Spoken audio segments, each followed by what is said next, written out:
ਸਨਮਾਨਯੋਗ ਗੁਰੂ ਨਿਵਾਜੀ ਸਾਧ ਸੰਗਤ ਜੀਓ, ਸਤਿਗੁਰੂ ਜੀ ਦੀ ਪਰਮ ਪਵਿੱਤਰ ਹਜ਼ੂਰੀ ਵਿੱਚ ਬੈਠ ਕੇ ਆਪ ਜੀ ਨੇ ਗੁਰਬਾਣੀ ਕੀਰਤਨ ਸਰਵਣ ਕੀਤਾ ਹੈ। ਆਓ ਹੁਣ ਆਪਣੀਆਂ ਮਨੋਬਿਰਤੀਆਂ ਅੱਜ ਦੀ ਗੁਰਮਤਿ ਵਿਚਾਰਧਾਰਾ ਨਾਲ ਜੋੜੀਏ। ਹਿੰਦੁਸਤਾਨ ਦੇ ਅੰਦਰ ਇੱਕ ਛੱਜੂ ਰਾਮ ਨਾਮ ਦੇ ਵਿਅਕਤੀ ਹੋਏ ਨੇ, ਜਿਹੜੇ ਅਰਬੀ ਅਤੇ ਫਾਰਸੀ ਦੇ ਬੜੇ ਵੱਡੇ ਵਿਦਵਾਨ ਸਨ, ਪੰਡਿਤ ਸਨ। ਅਰਬੀ ਤੇ ਫਾਰਸੀ ਦੇ ਵਿਦਵਾਨ ਹੋਣ ਦੇ ਨਾਤੇ ਜਾਂ ਕਰਕੇ ਉਹ ਹਿੰਦੁਸਤਾਨ ਨੂੰ ਛੱਡ ਕੇ ਅਫਗਾਨਿਸਤਾਨ ਵਿੱਚ ਚਲੇ ਗਏ।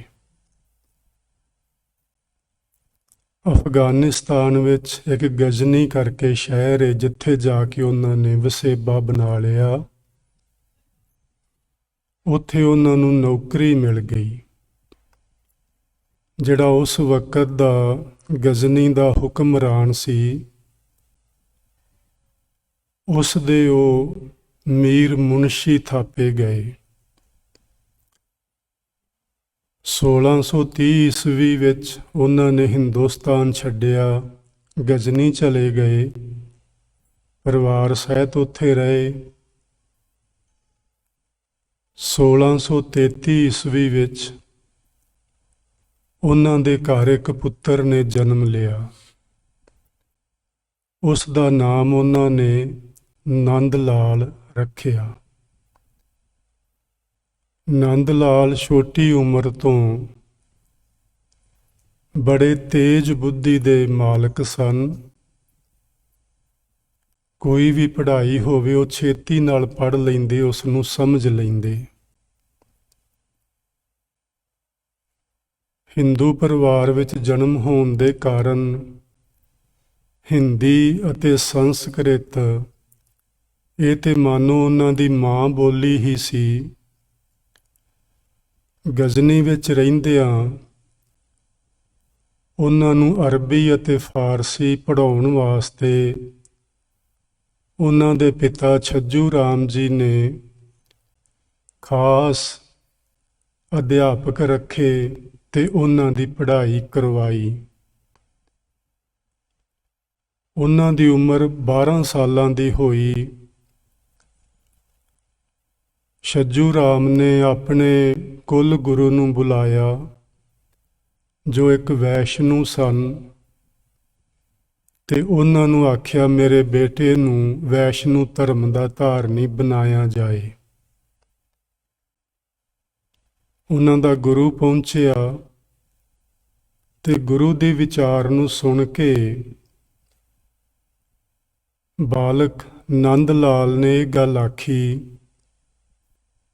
ਕਿ ਮੈਂ ਧਰਮ ਤਾਂ ਧਾਰਨ ਕਰਾਂਗਾ, ਪਰ ਓਨਾ ਚਿਰ ਨਹੀਂ ਜਿੰਨਾ ਚਿਰ ਮੈਂ ਜਿਹੜੇ 2 4 5 ਚੰਗੇ ਉਸ ਵਕਤ ਦੇ ਵੱਡੇ ਧਰਮ ਸਨ, ਉਹਨਾਂ ਦਾ ਮੈਂ ਅਧਿਐਨ ਨਹੀਂ ਕਰ ਲੈਂਦਾ, ਉਹਨਾਂ ਦੀ ਮੈਂ ਪੂਰੀ ਸਟੱਡੀ ਨਹੀਂ ਕਰ ਲੈਂਦਾ, ਉਹਨਾਂ ਚਿਰ ਮੈਂ ਕਿਸੇ ਧਰਮ ਨੂੰ ਧਾਰਨ ਨਹੀਂ ਕਰਨਾ।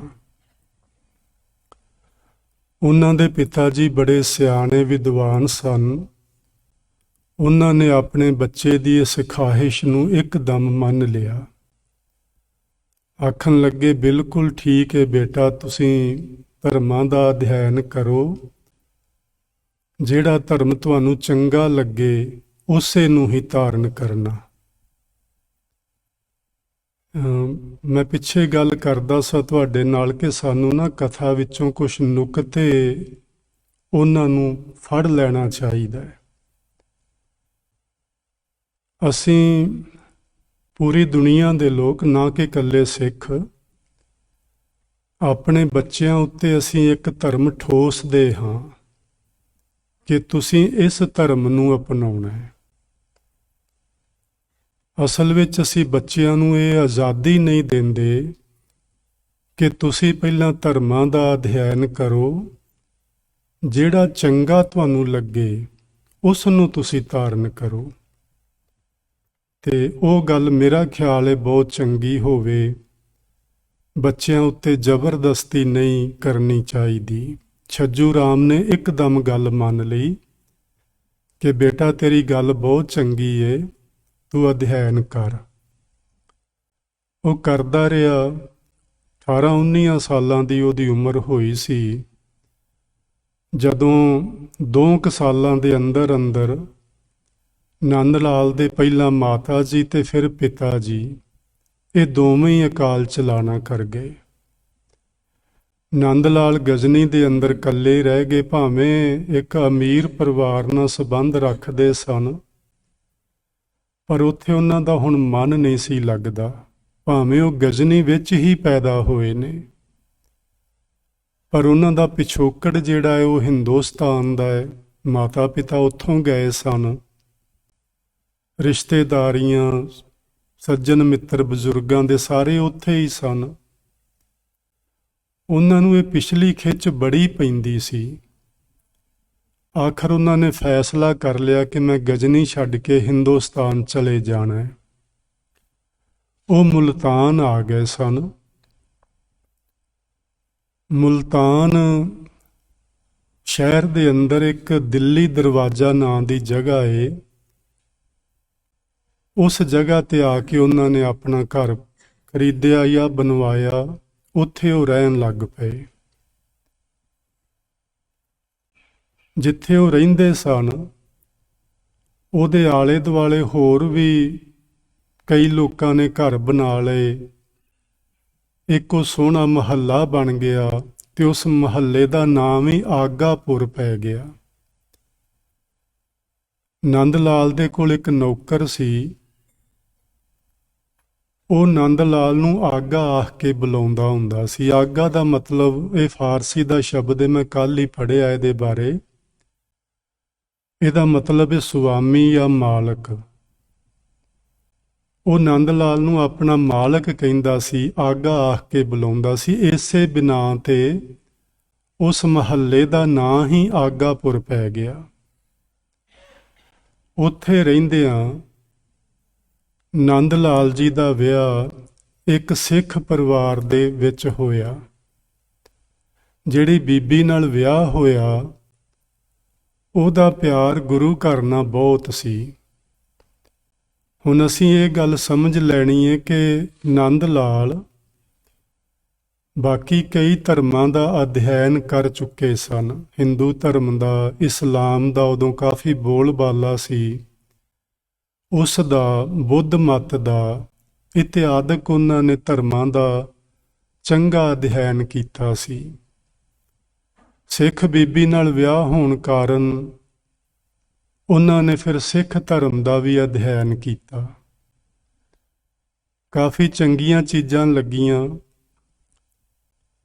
1682 ਤੇ 82 ਦੀ ਗੱਲ ਏ, ਜਦੋਂ ਉਹਨਾਂ ਨੇ ਚਾਹਿਆ ਕਿ ਮੈਂ ਗੁਰੂ ਘਰਾਂ ਦੇ ਹੁਣ ਦਰਸ਼ਨ ਕਰਾਂ। ਮੈਂ ਕਾਫੀ ਇਹਦੇ ਬਾਰੇ ਪੜ੍ਹ ਲਿਆ ਹੈ, ਸਮਝ ਲਿਆ ਹੈ, ਤੇ ਮੈਨੂੰ ਜਾ ਕੇ ਇਹਨਾਂ ਸਿੱਖਾਂ ਦਾ ਜਿਹੜਾ ਪ੍ਰੈਕਟੀਕਲ ਜੀਵਨ ਹੈ ਉਹ ਵੀ ਵੇਖਣਾ ਚਾਹੀਦਾ ਹੈ।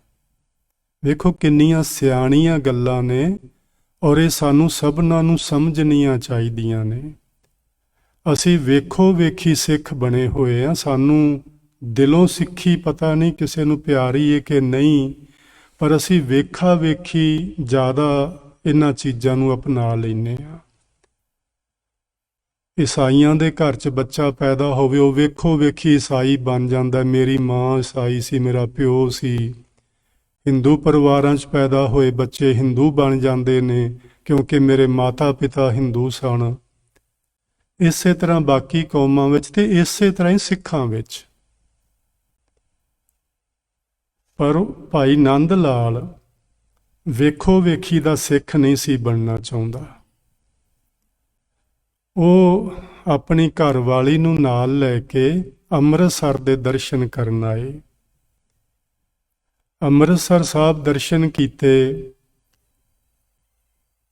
ਫਿਰ ਉੱਥੋਂ ਉਹਨਾਂ ਨੂੰ ਪਤਾ ਲੱਗਾ ਕਿ ਅੱਜ ਕੱਲ੍ਹ ਜਿਹੜੇ ਗੁਰੂ ਜੀ ਹਨ, ਉਦੋਂ ਗੁਰੂ ਗ੍ਰੰਥ ਸਾਹਿਬ ਜੇ ਗੁਰੂ ਨਹੀਂ ਸਨ ਬਣੇ, ਵੀ ਉਹ ਗੁਰੂ ਜਿਹੜੇ ਅੱਜ ਕੱਲ੍ਹ ਹਨ ਸਿੱਖਾਂ ਦੇ ਅੰਦਰ, ਉਹ ਆਨੰਦਪੁਰ ਸਾਹਿਬ ਰਹਿੰਦੇ ਨੇ। ਉੱਥੋਂ ਆਨੰਦਪੁਰ ਸਾਹਿਬ ਆ ਗਏ। ਆਨੰਦਪੁਰ ਸਾਹਿਬ ਆ ਕੇ ਉਹਨਾਂ ਨੇ ਗੁਰੂ ਗੋਬਿੰਦ ਸਿੰਘ ਮਹਾਰਾਜ ਜੀ ਦੀ ਸੰਗਤ ਕੀਤੀ। ਉਹਨਾਂ ਦੀ ਸਭਾ ਵਿੱਚ ਰੋਜ਼ ਸਵੇਰੇ ਸ਼ਾਮ ਦੋਵੇਂ ਵਕਤ ਬੈਠਦੇ, ਉਹਨਾਂ ਦੇ ਵਿਚਾਰ ਸੁਣਦੇ। ਗੁਰੂ ਨਾਨਕ ਸਾਹਿਬ ਜੀ ਦੀ ਜਿਹੜੀ ਵਿਚਾਰਧਾਰਾ ਏ ਉਸ ਨੂੰ ਸੁਣਦੇ ਸਮਝਦੇ ਤੇ ਸਿੱਖਾਂ ਦਾ ਨਿੱਜੀ ਜੀਵਨ ਵੇਖਦੇ। ਜਿਹੜਾ ਉਹ ਵਕਤ ਸੀ ਗੁਰੂ ਕਾਲ ਜਿਹੜਾ ਹੈ, ਇਹ ਤਾਂ ਵੈਸੇ ਸਪਸ਼ਟ ਹੈ ਕਿ ਹਰ ਕੋਈ ਸੰਸਥਾ ਹੋਵੇ, ਕੋਈ ਸਮਾਜ ਹੋਵੇ, ਕੋਈ ਧਰਮ ਹੋਵੇ, ਕੋਈ ਫਿਰਕਾ ਹੋਵੇ, ਜਦੋਂ ਉਹ ਪੈਦਾ ਹੁੰਦਾ ਹੈ ਉਦੋਂ ਉਹਦਾ ਰੂਪ ਕੁਝ ਹੋਰ ਹੁੰਦਾ ਹੈ। ਜਿਵੇਂ ਜਿਵੇਂ ਉਹ ਵੱਡਾ ਹੁੰਦਾ ਹੈ, ਵੱਧਦਾ ਹੈ, ਸਮਾਂ ਪਾ ਕੇ ਉਹਦਾ ਰੂਪ ਤਬਦੀਲ ਹੋ ਜਾਂਦਾ ਹੈ। ਸਿੱਖੀ ਵਿੱਚ ਇਸੇ ਤਰ੍ਹਾਂ ਹੀ ਹੋਇਆ ਹੈ। ਲੇਕਿਨ ਗੁਰੂ ਸਾਹਿਬ ਦੇ ਵਕਤ ਜਿਹੜਾ ਸਿੱਖਾਂ ਦਾ ਜੀਵਨ ਸੀ ਉਹ ਸੱਚਮੁੱਚ ਹੀ ਕਾਇਲ ਕਰਨ ਵਾਲਾ ਸੀ। ਉਹ ਕਿਵੇਂ ਆਪਣੇ ਗੁਰੂ ਤੋਂ ਸਦਕੇ ਜਾਂਦੇ ਸਨ, ਗੁਰੂ ਦੇ ਇੱਕ ਇਸ਼ਾਰੇ ਤੇ ਆਪਣੀਆਂ ਜਾਨਾਂ ਕੁਰਬਾਨ ਕਰਨ ਨੂੰ ਉਹ ਤਿਆਰ ਹੁੰਦੇ ਸਨ। ਹਰ ਚੀਜ਼ ਜਿਹੜੀ ਗੁਰੂ ਅਮਰਦਾਸ ਮਹਾਰਾਜ ਜੀ ਨੇ ਆਖੀ ਹੈ ਨਾ ਕਿ ਤਨ ਮਨ ਧਨ ਸਭ ਸੌਂਪ ਗੁਰ ਕੋ ਹੁਕਮ ਮੰਨਿਆ ਪਾਈਐ। ਉਸ ਵਕਤ ਦੇ ਸਿੱਖ ਇਹਨਾਂ ਚੀਜ਼ਾਂ ਦੇ ਧਾਰਨੀ ਸਨ। ਉਹ ਇਹ ਤਿੰਨੇ ਚੀਜ਼ਾਂ ਆਪਣੇ ਗੁਰੂ ਨੂੰ ਸੌਂਪੀਆਂ ਹੋਈਆਂ ਹੁੰਦੀਆਂ ਸਨ ਉਹਨਾਂ ਸਿੱਖਾਂ ਨੇ। ਨੰਦ ਲਾਲ ਜੀ ਨੇ ਸਭ ਕੁਝ ਵੇਖਿਆ ਤੇ ਆਪਣੀ ਘਰਵਾਲੀ ਨਾਲ ਸਲਾਹ ਕੀਤੀ ਕਿ ਮੈਂ ਬਹੁਤ ਸਾਰੇ ਧਰਮ ਪੜ੍ਹੇ ਨੇ, ਵੇਖੇ ਨੇ, ਗਜ਼ਨੀ ਵਿੱਚ ਤੇ ਮੈਂ ਰਿਹਾ ਹਾਂ, ਇਸਲਾਮ ਨੂੰ ਮੈਂ ਚੰਗੀ ਤਰ੍ਹਾਂ ਜਾਣਦਾ, ਲੇਕਿਨ ਮੈਨੂੰ ਆ ਜਿਹੜੀ ਗੁਰੂ ਨਾਨਕ ਸਾਹਿਬ ਦੀ ਵਿਚਾਰਧਾਰਾ ਇਹ ਬਹੁਤ ਚੰਗੀ ਲੱਗਦੀ ਏ। ਤੇ ਮੇਰਾ ਹੁਣ ਮਨ ਕਰਦਾ ਹੈ ਕਿ ਜੇ ਮੇਰੇ ਪਿਤਾ ਜੀ ਹੁੰਦੇ ਤੇ ਮੈਂ ਉਹਨਾਂ ਨੂੰ ਕਹਿ ਦਿੰਦਾ ਕਿ ਮੈਂ ਗੁਰੂ ਨਾਨਕ ਸਾਹਿਬ ਦੀ ਵਿਚਾਰਧਾਰਾ ਨੂੰ ਧਾਰਨ ਕਰਨਾ ਹੈ, ਪਰ ਉਹ ਹੁਣ ਨਹੀਂ ਹਨ। ਲੇਕਿਨ ਮੈਂ ਹੁਣ ਇਹੀ ਕਾਰਜ ਕਰਨਾ ਹੈ। ਉਦੋਂ ਅਜੇ ਖੰਡੇ ਬਾਟੇ ਦੀ ਪਹੁਲ ਤੇ ਹੈ ਨਹੀਂ ਸੀ ਨਾ, ਅਜੇ ਉਹ ਤੇ 99 ਵਿੱਚ ਜਾ ਕੇ ਤਿਆਰ ਕੀਤਾ ਗੁਰੂ ਮਹਾਰਾਜ ਨੇ। ਇਹ 1682-83 ਦੀ ਗੱਲ ਏ। ਉਹਨੇ ਗੁਰੂ ਗੋਬਿੰਦ ਸਿੰਘ ਮਹਾਰਾਜ ਜੀ ਨੂੰ ਆਖਿਆ ਕਿ ਤੁਸੀਂ ਮੈਨੂੰ ਆਪਣਾ ਸਿੱਖ ਬਣਾਓ, ਮੈਂ ਤੁਹਾਨੂੰ ਗੁਰੂ ਧਾਰਨ ਕਰਨਾ ਚਾਹੁੰਦਾ ਤੇ ਮੈਂ ਗੁਰੂ ਨਾਨਕ ਸਾਹਿਬ ਦੀ ਮੱਤ ਮੁਤਾਬਕ ਜੀਵਨ ਜਿਉਣਾ ਚਾਹੁੰਦਾ। ਉਹਨੇ ਸਿੱਖੀ ਧਾਰਨ ਕਰ ਲਈ। ਗੁਰੂ ਗੋਬਿੰਦ ਸਿੰਘ ਮਹਾਰਾਜ ਜੀ ਦੀ ਮਾਰਫਤ ਯਾਨੀ ਉਹਨਾਂ ਦੀ ਰਾਹੀਂ ਉਹਨਾਂ ਨੂੰ ਨੌਕਰੀ ਮਿਲ ਗਈ। ਔਰੰਗਜ਼ੇਬ ਦਾ ਵੱਡਾ ਪੁੱਤਰ ਸੀ ਬਹਾਦਰ ਸ਼ਾਹ, ਉਹਨੂੰ ਮੁਅੱਜ਼ਮ ਵੀ ਆਖਦੇ ਸਨ। ਬਹਾਦਰ ਸ਼ਾਹ ਉਦੋਂ ਆਗਰੇ ਹੁੰਦਾ ਸੀ ਤੇ ਗੁਰੂ ਜੀ ਦੇ ਨਾਲ ਉਹਦਾ ਕਾਫੀ ਪਿਆਰ ਸੀ ਚਿੱਠੀ ਪੱਤਰ ਰਾਹੀਂ। ਗੁਰੂ ਜੀ ਨੇ ਚਿੱਠੀ ਲਿਖ ਕੇ ਦਿੱਤੀ ਉਹਨੂੰ, ਨੰਦ ਲਾਲ ਜੀ ਨੂੰ ਜੌਬ ਮਿਲ ਗਈ। ਉੱਥੇ ਜਾ ਕੇ ਉਹਨੇ ਬਹਾਦਰ ਸ਼ਾਹ ਦਾ ਇੱਕ ਤਰ੍ਹਾਂ ਨਾਲ ਉਸਤਾਦ ਸੀ ਨੰਦ ਲਾਲ, ਉਹਨਾਂ ਨੂੰ ਪੜ੍ਹਾਉਂਦਾ ਹੁੰਦਾ ਸੀ ਕੁਰਾਨ। ਕਿੰਨਾ ਵੱਡਾ ਵਿਦਵਾਨ ਹੋਏਗਾ ਭਾਈ ਨੰਦ ਲਾਲ। ਔਰ ਥੋੜੇ ਸਮੇਂ ਤੋਂ ਬਾਅਦ ਭਾਈ ਨੰਦ ਲਾਲ ਜੀ ਨੂੰ ਬਹਾਦਰ ਸ਼ਾਹ ਨੇ ਆਪਣਾ ਮੁਨਸ਼ੀ ਨਿਯਤ ਕੀਤਾ ਸੀ। ਇਹ ਜਿਹੜਾ ਮੁਨਸ਼ੀ ਹੁੰਦਾ ਹੈ ਨਾ ਜੀ, ਉਸ ਵਕਤ ਦਾ ਅੱਜ ਦਾ ਕੈਬਨਿਟ ਮੰਤਰੀ ਹੁੰਦਾ ਹੈ ਤੇ ਬੜੀ ਵੱਡੀ ਹੈਸੀਅਤ ਹੁੰਦੀ ਸੀ ਉਸ ਵਕਤ ਮੁਨਸ਼ੀ ਦੀ। ਜਿਹੜਾ ਮੀਰ ਮੁਨਸ਼ੀ ਉਸ ਤੋਂ ਵੀ ਵੱਡਾ ਹੁੰਦਾ ਸੀ। ਭਾਈ ਨੰਦ ਲਾਲ ਉੱਥੇ ਕਾਫੀ ਲੰਮਾ ਸਮਾਂ ਰਹੇ। ਬਹਾਦਰ ਸ਼ਾਹ ਨੂੰ ਉਹਨੇ ਧਰਮ ਪੜ੍ਹਾਇਆ। ਆਖਿਰ ਇੱਕ ਦਿਨ ਇੱਕ ਕੁਰਾਨ ਸ਼ਰੀਫ ਦੀ ਇੱਕ ਆਇਤ ਦੇ ਅਰਥ ਜਿਹੜੇ ਸਨ, ਵਿਦਵਾਨ ਉੱਥੇ ਕੁਝ ਟਪਲਾ ਖਾ ਰਹੇ ਸਨ। ਉਸ ਆਇਤ ਦੇ ਅਰਥ ਨੰਦ ਲਾਲ ਜੀ ਨੇ ਬਹਾਦਰ ਸ਼ਾਹ ਨੂੰ ਪੜ੍ਹਾਏ ਤੇ ਬਹਾਦਰ ਸ਼ਾਹ ਨੇ ਉਹ ਸਭਾ ਵਿੱਚ, ਜਿੱਥੇ ਔਰੰਗਜ਼ੇਬ ਵੀ ਬੈਠਾ ਸੀ, ਉਹ ਸਭਾ ਵਿੱਚ ਜਾ ਕੇ ਉਹ ਅਰਥਾਂ ਦੀ ਜਿਹੜੀ ਕੁੰਡੀ ਸੀ ਉਹ ਖੋਲੀ। ਔਰੰਗਜ਼ੇਬ ਇਸ ਗੱਲ ਤੋਂ ਹੈਰਾਨ ਹੋਇਆ ਕਿ ਬਹਾਦਰ ਸ਼ਾਹ ਦੀ ਇੰਨੀ ਅਕਲ ਕਿੱਥੋਂ, ਇਹਨੂੰ ਇਹ ਸਮਝ ਕਿਵੇਂ ਪੈ ਗਈ। ਪੁੱਛਣ ਤੇ ਪਤਾ ਲੱਗਾ ਕਿ ਇਹਦਾ ਉਸਤਾਦ ਜਿਹੜਾ ਨੰਦ ਲਾਲ ਹੈ, ਭਾਈ ਨੰਦ ਲਾਲ, ਉਸ ਨੇ ਇਸ ਨੂੰ ਸਮਝਾਇਆ। ਔਰੰਗਜ਼ੇਬ ਇਸੇ ਹੀ ਸੁਭਾਅ ਦਾ ਮਾਲਕ ਸੀ। ਉਹਨੇ ਆਖਿਆ, ਇੰਨਾ ਵੱਡਾ ਵਿਦਵਾਨ ਤੇ ਹਿੰਦੂ, ਇਹਨੂੰ ਮੁਸਲਮਾਨ ਬਣਨਾ ਚਾਹੀਦਾ ਹੈ, ਇਹਨੂੰ ਇਸਲਾਮ ਵਿੱਚ ਲੈ ਆਓ। ਜੇ ਨਾ ਆਵੇ ਤੇ ਇਹਨੂੰ ਕਤਲ ਕਰਾ ਦਿਓ, ਕਿਉਂਕਿ ਕਿਸੇ ਦੂਜੇ ਧਰਮ ਵਿੱਚ ਇੰਨਾ ਵੱਡਾ ਵਿਦਵਾਨ ਹੋਣਾ ਹੀ ਨਹੀਂ ਚਾਹੀਦਾ। ਜੇ ਕੋਈ ਵਿਦਵਾਨ ਹੋਵੇ ਤੇ ਉਹ ਇਸਲਾਮ ਵਿੱਚ ਹੀ ਹੋਵੇ। ਇਹ ਔਰੰਗਜ਼ੇਬ ਦੀ ਖਾਹਿਸ਼ ਸੀ। ਨੰਦ ਲਾਲ ਜੀ ਨੂੰ ਇਸ ਗੱਲ ਦਾ ਜਦੋਂ ਪਤਾ ਲੱਗਾ, ਬਹਾਦਰ ਸ਼ਾਹ ਨੂੰ ਵੀ ਪਤਾ ਲੱਗ ਗਿਆ। ਬਹਾਦਰ ਸ਼ਾਹ ਤੇ ਨੰਦ ਲਾਲ ਜਦੋਂ ਮਿਲੇ, ਬਹਾਦਰ ਸ਼ਾਹ ਨੇ ਆਖਿਆ ਆਪਣੇ ਉਸਤਾਦ ਭਾਈ ਨੰਦ ਲਾਲ ਜੀ ਨੂੰ ਕਿ ਤੁਹਾਨੂੰ ਜਾਨ ਪਿਆਰੀ ਹੈ ਕਿ ਧਰਮ ਪਿਆਰਾ ਹੈ, ਕਿਉਂਕਿ ਔਰੰਗਜ਼ੇਬ ਨੇ ਆਖਿਆ ਸੀ ਜਾਂ ਇਹਨੂੰ ਇਹਦਾ ਧਰਮ ਤਬਦੀਲ ਕਰ ਲਵੋ, ਇਸਲਾਮ ਵਿੱਚ ਲੈ ਆਓ, ਨਹੀਂ ਤੇ ਕਤਲ ਕਰ ਦਿਓ। ਵੀ ਤੈਨੂੰ ਧਰਮ ਪਿਆਰਾ ਹੈ ਕਿ ਤੈਨੂੰ ਜਾਨ ਪਿਆਰੀ ਹੈ। ਭਾਈ ਨੰਦ ਲਾਲ ਦਾ ਜਵਾਬ ਬੜਾ ਹੀ ਸੋਹਣਾ ਹੈ। ਆਖਣ ਲੱਗਾ, ਮੈਨੂੰ ਦੋਵੇਂ ਹੀ ਚੀਜ਼ਾਂ ਪਿਆਰੀਆਂ ਨੇ, ਮੈਨੂੰ ਮੇਰੀ ਜਾਨ ਵੀ ਪਿਆਰੀ ਹੈ ਤੇ ਮੈਨੂੰ ਮੇਰਾ ਧਰਮ ਵੀ ਪਿਆਰਾ ਹੈ। ਇਹ ਗੱਲ ਸੁਣ ਕੇ ਬਹਾਦਰ ਸ਼ਾਹ ਨੇ ਆਖਿਆ, ਜੇ ਤੈਨੂੰ ਦੋਵੇਂ ਚੀਜ਼ਾਂ ਪਿਆਰੀਆਂ ਨੇ ਫਿਰ ਤੈਨੂੰ ਆਗਰਾ ਛੱਡ ਕੇ ਚਲੇ ਜਾਣਾ ਚਾਹੀਦਾ ਹੈ, ਕਿਉਂਕਿ ਇੱਥੇ ਤੇ ਇੱਕ ਹੀ ਚੀਜ਼ ਬਚੇਗੀ, ਜਾਂ ਆਪਣਾ ਧਰਮ ਬਚਾ ਲਾ ਤੇ ਜਾਂ ਆਪਣੀ ਜਾਨ ਬਚਾ ਲਾ। ਉਹਨੇ ਆਖਿਆ, ਆਗਰਾ ਛੱਡ ਕੇ ਕਿੱਥੇ ਜਾਵਾਂ? ਬਹਾਦਰ ਸ਼ਾਹ ਨੇ ਆਖਿਆ, ਗੁਰੂ ਗੋਬਿੰਦ ਸਿੰਘ ਮਹਾਰਾਜ ਦਾ ਆਸਰਾ ਲੈ। ਜੇ ਤੂੰ ਉੱਥੇ ਪਹੁੰਚ ਜਾਏ ਤੇ ਤੇਰੀਆਂ ਦੋਵੇਂ ਚੀਜ਼ਾਂ ਬਚ ਰਹਿਣਗੀਆਂ, ਤੇਰੀ ਜਾਨ ਵੀ ਬਚੀ ਰਹੇਗੀ ਤੇ ਤੇਰਾ ਧਰਮ ਵੀ ਬਰਕਰਾਰ ਰਹੇਗਾ। ਭਾਈ ਨੰਦ ਲਾਲ ਆਗਰੇ ਤੋਂ 10 ਦਿਨ ਰਾਤ ਨੂੰ ਚੱਲੇ ਸਨ ਕਿ ਕਿਸੇ ਨੂੰ ਪਤਾ ਨਾ ਲੱਗੇ, ਤੇ ਉਹ ਅਨੰਦਪੁਰ ਸਾਹਿਬ ਪਹੁੰਚ ਗਏ ਸਨ। ਇਹ ਤਕਰੀਬਨ 96-97 ਯਾਨੀ 1696-97 ਵਿੱਚ ਉਹ ਗੁਰੂ ਗੋਬਿੰਦ ਸਿੰਘ ਮਹਾਰਾਜ ਜੀ ਦੇ ਕੋਲ ਅਨੰਦਪੁਰ ਸਾਹਿਬ ਆ ਗਏ ਸਨ। ਇੱਥੇ ਆ ਕੇ ਉਹਨਾਂ ਨੇ ਗੁਰੂ ਮਹਾਰਾਜ ਦੀ ਸੇਵਾ ਵਿੱਚ ਰਹਿ ਕੇ ਸੇਵਾ ਤੇ ਸਿਮਰਨ ਦੀ ਘਾਲ ਨਾ ਘਾਲੀ। ਜੋ ਵੀ ਗੁਰੂ ਮਹਾਰਾਜ ਨੇ ਸੇਵਾ ਦਿੱਤੀ, ਚਾਹੇ ਉਹ ਲੰਗਰ ਦੀ ਸੀ, ਚਾਹੇ ਉਹ ਲਿਖਣ ਦੀ ਸੀ, ਚਾਹੇ ਉਹ ਬੱਚਿਆਂ ਨੂੰ ਪੜ੍ਹਾਉਣ ਦੀ ਸੀ, ਬਾਖੂਬੀ ਉਹ ਸੇਵਾ ਨਿਭਾਉਂਦੇ ਤੇ ਸਿਮਰਨ ਕਰਦੇ।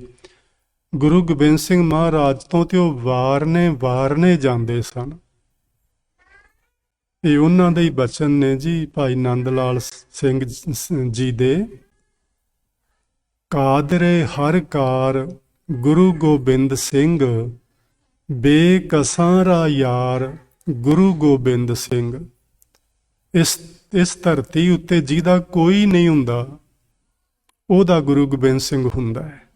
ਇਹ ਬਚਨ ਨੇ ਭਾਈ ਨੰਦ ਲਾਲ ਜੀ ਦੇ। ਜਿਹਦਾ ਕੋਈ ਨਹੀਂ ਜਹਾਨ ਵਿੱਚ ਬਣਦਾ, ਉਹ ਗੁਰੂ ਗੋਬਿੰਦ ਸਿੰਘ ਮਹਾਰਾਜ ਦਾ ਆਸਰਾ ਲਵੇ ਤੇ ਗੁਰੂ ਗੋਬਿੰਦ ਸਿੰਘ ਉਹਨੂੰ ਆਪਣਾ ਬਣਾ ਲੈਂਦੇ ਨੇ।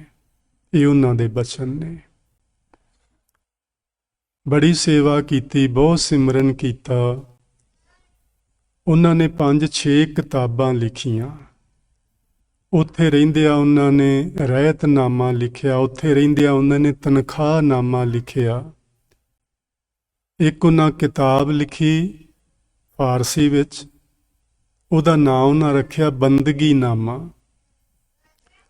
ਕਿਤਾਬ ਲਿਖ ਕੇ ਪੂਰੀ ਤਿਆਰ ਕਰਕੇ ਉਹਨਾਂ ਨੇ ਗੁਰੂ ਗੋਬਿੰਦ ਸਿੰਘ ਮਹਾਰਾਜ ਜੀ ਨੂੰ ਪੇਸ਼ ਕੀਤੀ ਕਿ ਤੁਸੀਂ ਇਸ ਨੂੰ ਪ੍ਰਵਾਨ ਕਰੋ। ਗੁਰੂ ਗੋਬਿੰਦ ਸਿੰਘ ਮਹਾਰਾਜ ਜੀ ਨੇ ਉਹ ਕਿਤਾਬ ਨੂੰ ਪੜ੍ਹਿਆ ਤੇ ਉਹਨਾਂ ਨੇ ਉਹਦਾ ਨਾਂ ਬਦਲਿਆ। ਆਖਣ ਲੱਗੇ, ਭਾਈ ਨੰਦ ਲਾਲ, ਤੂੰ ਇੰਨਾ ਸੋਹਣਾ ਲਿਖਿਆ ਹੈ, ਇਹ ਕੇਵਲ ਬੰਦਗੀ ਨਾਮਾ ਨਹੀਂ, ਇਹ ਤੇ ਜ਼ਿੰਦਗੀ ਨਾਮਾ ਹੈ। ਵੀ ਜ਼ਿੰਦਗੀ ਦੇ ਹਰ ਪਹਿਲੂ ਤੋਂ ਤੂੰ ਗਿਆਨ ਦੇ ਕੇ ਤੇ ਮਨੁੱਖ ਨੂੰ ਗੁਰੂ ਨਾਲ ਜਾਂ ਰੱਬ ਨਾਲ ਜੋੜਨ ਦੀ ਕੋਸ਼ਿਸ਼ ਕੀਤੀ ਹੈ। ਬੰਦਗੀ ਤੇ ਸਾਡੇ ਜੀਵਨ ਦਾ ਜੀ ਇੱਕ ਪਹਿਲੂ ਹੁੰਦਾ ਹੈ ਨਾ, ਲੇਕਿਨ ਜ਼ਿੰਦਗੀ ਇੱਕ ਵੱਖਰੀ ਗੱਲ ਏ। ਜ਼ਿੰਦਗੀ ਨਾਮਾ ਨਾਂ ਰੱਖਿਆ ਗੁਰੂ ਗੋਬਿੰਦ ਸਿੰਘ ਮਹਾਰਾਜ ਜੀ ਨੇ। ਉਹਨਾਂ ਦੀਆਂ ਹੋਰ 5-6 ਕਿਤਾਬਾਂ ਨੇ, ਉਹਨਾਂ ਵਿੱਚੋਂ ਇੱਕ ਪੰਜਾਬੀ ਦਾ ਉਲੱਥਾ ਕੀਤਾ ਕਿਸੇ ਪ੍ਰੋਫੈਸਰ ਨੇ, ਉਹਦਾ ਨਾਂ ਹੈ ਸਾਚੀ ਪ੍ਰੀਤ। ਬੜੀ ਕਮਾਲ ਦੀ ਕਿਤਾਬ ਹੈ ਉਹ। ਬਸ ਉਹਨੂੰ ਪੜ੍ਹਦੇ ਜਾਓ ਤੇ ਇਉਂ ਲੱਗਦਾ ਹੈ ਕਿ ਗੁਰੂ ਸਾਹਮਣੇ ਬੈਠੇ ਨੇ, ਇਉਂ ਲੱਗਣ ਲੱਗ ਪੈਂਦਾ ਹੈ।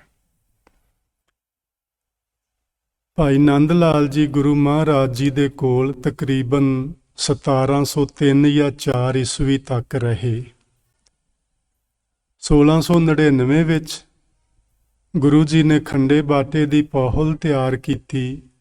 ਉਦੋਂ ਭਾਈ ਨੰਦ ਲਾਲ ਜੀ ਉੱਥੇ ਹੀ ਸਨ। ਭਾਈ ਸਾਹਿਬ ਨੇ ਬੇਨਤੀ ਕੀਤੀ ਗੁਰੂ ਜੀ ਨੂੰ ਕਿ ਮੈਨੂੰ ਵੀ ਪਹੁਲ ਦੇ ਕੇ ਸ਼ਸਤਰਧਾਰੀ ਬਣਾਓ, ਮੈਨੂੰ ਤਲਵਾਰ, ਮੈਨੂੰ ਕਿਰਪਾਨ ਫੜਾਓ। ਗੁਰੂ ਮਹਾਰਾਜ ਜੀ ਨੇ ਆਖਿਆ, ਭਾਈ ਨੰਦ ਲਾਲ, ਇੱਕ ਕਲਮ ਦੇ ਕੇ ਕਲਮ ਆਖਿਆ ਕਿ ਤੈਨੂੰ ਅਸੀਂ ਕਲਮ ਦੇਨੇ ਆ, ਤੈਨੂੰ ਕਿਰਪਾਨ ਨਹੀਂ ਦੇਣੀ। ਤੇਰੀ ਕਲਮ ਕਿਰਪਾਨ ਨਾਲੋਂ ਘੱਟ ਨਹੀਂ ਹੋਏਗੀ, ਤੂੰ ਇਹਦੇ ਨਾਲ ਸੇਵਾ ਕਰ। ਔਰ ਉਹਨੇ ਸੱਚੀ ਬਾਖੂਬੀ ਸੇਵਾ ਨਿਭਾਈ। ਆਪਾਂ ਉਹਨਾਂ ਦੀਆਂ ਫਾਰਸੀ ਵਿੱਚ ਕਿਤਾਬਾਂ ਨੇ ਪੜ੍ਹ ਨਹੀਂ ਸਕਦੇ, ਕਿਉਂਕਿ ਆਪਣਾ ਉਹ ਬੋਲੀ ਜਾਂ ਭਾਸ਼ਾ ਨਹੀਂ, ਸਾਡੀ ਸਮਝ ਤੋਂ ਬਾਹਰ ਦੀਆਂ ਗੱਲਾਂ ਨੇ। ਪਰ ਜਿੰਨੇ ਕੁ ਵਿਦਵਾਨਾਂ ਨੇ ਉਹਨੂੰ ਟਰਾਂਸਲੇਟ ਕੀਤਾ ਉਹਨਾਂ ਦੀਆਂ ਕਿਤਾਬਾਂ ਨੂੰ, ਜਿੰਨਾ ਥੋੜ੍ਹਾ ਥੋੜ੍ਹਾ ਹੀ ਕੀਤਾ, ਸਾਰੀਆਂ ਕਿਤਾਬਾਂ ਨਹੀਂ ਹੋਈਆਂ। ਬਸ ਉਹ ਪੜ੍ਹਿਆਂ ਹੀ ਬਣਦੀਆਂ ਨੇ, ਮਨ ਨੂੰ ਸ਼ਾਂਤੀ ਮਿਲਦੀ ਏ, ਸੁੱਖ ਮਿਲਦਾ ਹੈ ਔਰ ਗੁਰੂ ਦੀ ਨੇੜਤਾ ਹਾਸਲ ਹੁੰਦੀ ਏ। ਜਦੋਂ ਆਨੰਦਪੁਰ ਸਾਹਿਬ ਜੀ ਨੂੰ ਘੇਰਾ ਪੈਣਾ ਸੀ, ਔਰੰਗਜ਼ੇਬ ਦੀ ਫੌਜ ਨੇ ਪਾਉਣਾ ਸੀ, ਗੁਰੂ ਮਹਾਰਾਜ ਜੀ ਨੇ ਆਖਿਆ ਸੀ, ਭਾਈ ਜੀ, ਉਹਨੂੰ ਭਾਈ ਸਾਹਿਬ ਆਖ ਕੇ ਬੁਲਾਉਂਦੇ ਸਨ ਗੁਰੂ ਸਾਹਿਬ, ਭਾਈ ਸਾਹਿਬ ਤੁਸੀਂ ਹੁਣ ਆਨੰਦਪੁਰ ਛੱਡ ਕੇ ਚਲੇ ਜਾਓ। ਭਾਈ ਸਾਹਿਬ ਦਾ ਭਾਵੇਂ ਮਨ ਨਹੀਂ ਸੀ ਕਰਦਾ, ਲੇਕਿਨ ਗੁਰੂ ਦਾ ਹੁਕਮ ਤੇ ਹੁਕਮ ਹੀ ਹੁੰਦਾ ਹੈ। ਆਨੰਦਪੁਰ ਸਾਹਿਬ ਛੱਡ ਕੇ ਉਹ ਫਿਰ ਮੁਲਤਾਨ ਚਲੇ ਗਏ ਸਨ। ਭਾਈ ਕਾਹਨ ਸਿੰਘ ਜੀ ਨੇ ਲਿਖਿਆ, ਮੁਲਤਾਨ ਵਿੱਚ 1605 ਵਿੱਚ ਉਹਨਾਂ ਨੇ ਸਰੀਰ ਤਿਆਗਿਆ। ਇਹ ਗੱਲ ਮੈਂ ਤੁਹਾਡੇ ਨਾਲ ਕਿਉਂ ਕੀਤੀ ਏ, ਸਾਰੀ ਭਾਈ ਨੰਦ ਲਾਲ ਜੀ ਦੀ, ਇਹ ਵੀ ਗੱਲ ਸਮਝਣ ਵਾਲੀ ਏ। ਜਦੋਂ ਗੁਰੂ ਮਹਾਰਾਜ ਜੀ ਦੀ ਹਜ਼ੂਰੀ ਵਿੱਚ ਰਹਿੰਦੇ ਸਨ, ਗੁਰੂ ਮਹਾਰਾਜ ਜੀ ਇੱਕ ਦਿਨ ਸਭਾ ਵਿੱਚ ਬੈਠੇ ਨਾ ਬਚਨ ਕਰਦੇ ਸਨ। ਬਚਨ ਉਹਨਾਂ ਨੇ ਇਹ ਕੀਤਾ ਕਿ ਹਰ ਸਿੱਖ ਨੂੰ ਚਾਹੀਦਾ ਹੈ ਕਿ ਉਹ ਸਵੇਰੇ ਉੱਠ ਕੇ ਆਪਣੇ ਗੁਰੂ ਦਾ ਦਰਸ਼ਨ ਕਰੇ। ਇਹ ਬਚਨ ਗੁਰੂ ਗੋਬਿੰਦ ਸਿੰਘ ਮਹਾਰਾਜ ਜੀ ਨੇ ਕੀਤਾ ਸੀ ਵੀ ਹਰ ਸਿੱਖ ਨੂੰ ਚਾਹੀਦਾ ਹੈ ਸਵੇਰੇ ਉੱਠ ਕੇ ਉਹ ਆਪਣੇ ਗੁਰੂ ਦਾ ਦੀਦਾਰ ਕਰੇ। ਭਾਈ ਨੰਦ ਲਾਲ ਆਪਾਂ ਜਿਵੇਂ ਪਿੱਛੇ ਸਮਝਿਆ ਕਿ ਉਹ ਬੜੇ ਤੇਜ਼ ਬੁੱਧੀ ਵਾਲੇ ਸਨ, ਬੜੇ ਸਿਆਣੇ ਅਕਲਮੰਦ ਸਨ। ਕਈ ਦਿਨ ਉਹ ਇਸ ਗੱਲ ਨੂੰ ਸੋਚਦੇ ਰਹੇ ਵੀ ਚਲੋ ਇੱਥੇ ਜਿਹੜੇ ਆਨੰਦਪੁਰ ਵਿੱਚ ਰਹਿੰਦੇ ਨੇ ਸਿੱਖ, ਉਹ ਤੇ ਮੰਨ ਲਿਆ ਵੀ ਗੁਰੂ ਮਹਾਰਾਜ ਦੇ ਸਵੇਰੇ ਆ ਕੇ ਦਰਸ਼ਨ ਕਰਨ, ਤੇ ਜਿਹੜੇ ਦੂਰ ਦੁਰੇਡੇ ਰਹਿੰਦੇ ਨੇ ਉਹ ਕਿਵੇਂ ਕਰਨਗੇ। ਸੋਚਦੇ ਰਹੇ, ਇਸ ਗੱਲ ਨੂੰ ਸੋਚਦੇ ਰਹੇ, ਕਈ ਦਿਨ ਸੋਚਦੇ ਰਹੇ ਵੀ ਜੇ ਮੈਂ ਹੀ ਮੁਲਤਾਨ ਚਲਾ ਜਾਵਾਂ। ਤੇ ਗੁਰੂ ਗੋਬਿੰਦ ਸਿੰਘ ਮਹਾਰਾਜ ਜੀ ਨੇ ਤੇ ਆਖਿਆ ਵੀ ਸਿੱਖ ਨੂੰ ਚਾਹੀਦਾ ਹਰ ਰੋਜ਼ ਦਰਸ਼ਨ ਕਰੇ, ਤੇ ਮੈਂ ਕਿਵੇਂ ਕਰਿਆ ਕਰਾਂਗਾ। ਆਖਰ ਇੱਕ ਦਿਨ ਹੌਸਲਾ ਜਿਹਾ ਕਰਕੇ ਨਾ ਉਹ ਗੁਰੂ ਗੋਬਿੰਦ ਸਿੰਘ ਮਹਾਰਾਜ ਜੀ ਦੇ ਚਰਨਾਂ ਵਿੱਚ ਹਾਜ਼ਰ ਹੋ ਗਏ। ਆਖਣ ਲੱਗੇ, ਗੁਰੂ ਜੀ ਤੁਸੀਂ ਤੇ ਆਖਿਆ ਵੀ ਸਿੱਖ ਨੂੰ ਚਾਹੀਦਾ ਹਰ ਰੋਜ਼ ਦਰਸ਼ਨ ਕਰੇ। ਆਹ ਮੇਰੇ ਮਨ ਵਿੱਚ ਸੰਸਾ ਪੈਦਾ ਹੋਇਆ ਹੈ, ਇਹਦੀ ਨਿਵਰਤੀ ਕਰੋ, ਕਿਵੇਂ ਹੋ ਸਕਦੀ ਹੈ? ਕਿਵੇਂ ਕੋਈ ਸਿੱਖ ਜਿਹੜਾ ਦੂਰ ਰਹਿੰਦਾ ਹੈ ਉਹ ਰੋਜ਼ ਤੁਹਾਡੇ ਦਰਸ਼ਨ ਕਿਵੇਂ ਕਰ ਸਕਦਾ ਹੈ? ਸੋ ਜਿਹੜੇ ਗੁਰੂ ਮਹਾਰਾਜ ਜੀ ਨੇ ਬਚਨ ਕੀਤੇ ਸੀ ਉਹ ਭਾਈ ਨੰਦ ਲਾਲ ਜੀ ਨੇ ਆਪਣੇ ਰਹਿਤਨਾਮੇ 'ਚ ਲਿਖੇ ਨੇ। ਆ ਜਿਹੜਾ ਪਿੱਛੇ ਸ਼ਬਦ ਹੈ ਨਾ ਗੋਇਆ, ਇਹ ਉਹਨਾਂ ਦਾ ਤਖੱਲਸ ਹੈ। ਗੋਇਆ ਇਹਦਾ ਮਤਲਬ ਹੁੰਦਾ ਹੈ ਕਥਨ ਕਰਨ ਵਾਲਾ, ਕਥਨ ਕਰਨ ਵਾਲਾ। ਭਾਈ ਸਾਹਿਬ ਨੇ ਜਦੋਂ ਇਹ ਬਚਨ ਪੁੱਛਿਆ ਤੇ ਗੁਰੂ ਮਹਾਰਾਜ ਜੀ ਨੇ ਆਖਿਆ, ਭਾਈ ਨੰਦ ਲਾਲ, ਗੁਰੂ ਦਾ ਇੱਕੋ ਹੀ ਆਕਾਰ ਨਹੀਂ, ਗੁਰੂ ਦੇ 3 ਰੂਪ ਹੁੰਦੇ ਨੇ। ਧਿਆਨ ਨਾਲ ਸਮਝ ਲੈਣਾ ਜੀ, ਗੁਰੂ ਦੇ 3 ਰੂਪ ਹੁੰਦੇ ਨੇ। 3 रूप है मोहे के सुनो नंद चित लाए। इत्थे जिहड़ा नंद शब्द है भाई नंद लाल जी वास्ते आ। 3 रूप किहड़े ने? निर्गुण, सरगुण, गुर शब्द कहों तोहे समझाए। मैं तेनू ये गल समझाउंदा होया ये गल आखदा कि गुरु दे 3 रूप हुंदे ने, कल्ला शरीर ही गुरु दा रूप नहीं हुंदा। ਪਹਿਲਾ ਉਹਦਾ ਰੂਪ ਹੁੰਦਾ ਹੈ ਨਿਰਗੁਣ, ਦੂਜਾ ਹੁੰਦਾ ਹੈ ਸਰਗੁਣ, ਤੇ ਤੀਜਾ ਉਹਦਾ ਰੂਪ ਹੁੰਦਾ ਹੈ ਗੁਰੂ ਦਾ ਗੁਰ ਸ਼ਬਦ। ਇਹ 3 ਰੂਪ ਗੁਰੂ ਦੇ ਹੁੰਦੇ ਨੇ। ਇਹਨਾਂ ਤਿੰਨਾਂ ਵਿੱਚੋਂ ਜਿਹਦੇ ਮਰਜ਼ੀ ਦਰਸ਼ਨ ਕਰ ਲਿਆ ਕਰੋ, ਗੁਰੂ ਦੇ ਦਰਸ਼ਨ ਹੁੰਦੇ ਨੇ। ਆਪਾਂ ਵੀ ਕਰ ਸਕਦੇ ਹਾਂ, ਹੁਣ ਤੇ ਕਰ ਹੀ ਲਿਆ ਕਰਾਂਗੇ ਆਪਾਂ ਸਵੇਰੇ ਉੱਠ ਕੇ, ਹਨਾ। ਕਰਨੇ ਚਾਹੀਦੇ ਨੇ ਆਪਾਂ ਨੂੰ। ਸਵੇਰੇ ਉੱਠ ਕੇ ਇਸ਼ਨਾਨ ਪਾਣੀ ਕਰਕੇ ਜਾਂ ਸੁਚੇਤ ਹੋ ਕੇ ਆਪਣੇ ਗੁਰੂ ਦਾ ਦਰਸ਼ਨ ਕਰਨਾ ਚਾਹੀਦਾ ਹੈ। ਤੇ ਇਹਨਾਂ ਤਿੰਨਾਂ ਵਿੱਚੋਂ ਕੋਈ ਵੀ ਕਰ ਲਿਆ ਕਰੋ, ਜਿਹੜਾ ਹੋ ਸਕੇ ਉਹ ਹੀ ਕਰ ਲਿਆ ਕਰੋ। ਆਓ ਅਸੀਂ ਸਮਝਦੇ ਇਹਨਾਂ ਤਿੰਨਾਂ ਰੂਪਾਂ ਨੂੰ ਗੁਰਬਾਣੀ ਵਿੱਚ ਕਿਵੇਂ ਵਰਣਨ ਕੀਤਾ ਗਿਆ ਹੈ। ਇਹ ਗੱਲ ਆਪਾਂ ਥੋੜੀ ਜ਼ਰੂਰ ਸਮਝਣੀ ਹੈ। ਪਹਿਲਾ ਜਿਹੜਾ ਸਵਰੂਪ ਹੈ ਗੁਰੂ ਸਾਹਿਬ ਨੇ ਆਖਿਆ ਉਹ ਮੇਰਾ ਸਵਰੂਪ ਹੈ ਨਿਰਗੁਣ। ਮੈਂ ਕਈ ਵਾਰੀ ਜਦੋਂ ਗੱਲ ਕਰਦਾ ਨਾ ਨਿਰਗੁਣ ਦੀ, ਤੇ ਪਿੱਛੇ ਜੇ ਇੱਕ ਸਵਾਲ ਆਇਆ ਸੀ। ਨਿਰਗੁਣ ਦਾ ਮਤਲਬ ਤੇ ਹੀ ਹੁੰਦਾ ਨਾ ਜਿਹਦੇ 'ਚ ਗੁਣ ਕੋਈ ਨਾ ਹੋਵੇ, ਉਹਦਾ ਮਤਲਬ ਤੇ ਇਹੋ ਹੀ ਹੁੰਦਾ। ਸਿੱਧਾ ਆਖਰੀ ਅਰਥ ਜੇ ਆਪਾਂ ਲਈਏ ਤੇ ਵੀ ਜਿਹਦੇ 'ਚ ਗੁਣ ਕੋਈ ਵੀ ਨਾ ਹੋਵੇ ਉਹਨੂੰ ਆਖੀਦਾ ਨਿਰਗੁਣ ਹੈ। ਕੀ ਰੱਬ ਦੇ ਵਿੱਚ ਕੋਈ ਵੀ ਗੁਣ ਨਹੀਂ? ਸਵਾਲ ਆਇਆ ਸੀ ਮੇਰੇ ਕੋਲ। ਅਸਲ ਵਿੱਚ ਨਿਰਗੁਣ ਦਾ ਇਸ ਜਗ੍ਹਾ ਤੇ ਇਹ ਅਰਥ ਨਹੀਂ। ਇੱਥੇ ਇਹਦਾ ਅਰਥ ਹੈ ਮਾਇਆ ਦੇ ਜਿਹੜੇ 3 ਗੁਣ ਨੇ, ਉਹਨਾਂ 3 ਗੁਣਾਂ ਵਿੱਚ ਰਹਿੰਦਾ ਹੋਇਆ ਪਰਮਾਤਮਾ ਉਹਨਾਂ 3 ਗੁਣਾਂ ਤੋਂ ਵੱਖਰਾ ਹੁੰਦਾ ਹੈ, ਇਸ ਲਈ ਉਸ ਨੂੰ ਨਿਰਗੁਣ ਆਖਦੇ ਨੇ।